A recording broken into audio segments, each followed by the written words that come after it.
लखनऊ में आज चहलुम का जुलूस निकाला गया। इस जुलूस में बड़ी तादाद में लोग शामिल हुए। हजरत मोहम्मद सल्लल्लाहु अलैहि वसल्लम के नवासे इमाम हुसैन और उनके 71 साथियों का आज चहलुम पूरी अकीदत और एहतराम के साथ मनाया जा रहा है। लखनऊ में हर साल की तरह इस बार भी जुलूस निकाला गया। ये जुलूस इमामबाड़ा नाजिम साहब से तालकटोरा की तरफ रवाना हुआ और देर रात करबला पहुंचकर खत्म होगा। जुलूस में सैकड़ों अंजुमनों ने यहां हिस्सा लिया और मातम का इमाम हुसैन को पुरसा दिया। इस मौके पर सिक्योरिटी के पुख्ता इंतजाम दिखे।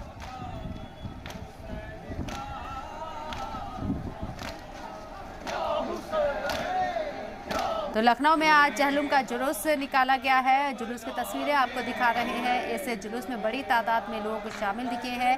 साथ ही आपको बता दें कि हजरत मोहम्मद सल्लल्लाहु अलैहि वसल्लम के नवासे इमाम हुसैन और उनके 71 साथियों का आज चहलुम पूरी अकीदत और एहतराम के साथ मनाया जा रहा है। लखनऊ में हर साल की तरह इस बार भी जुलूस निकाला गया। ये जुलूस इमामबाड़ा नाजिम साहब से तालकटोरा की तरफ रवाना हुआ और देर रात करबला पहुंचकर खत्म होगा।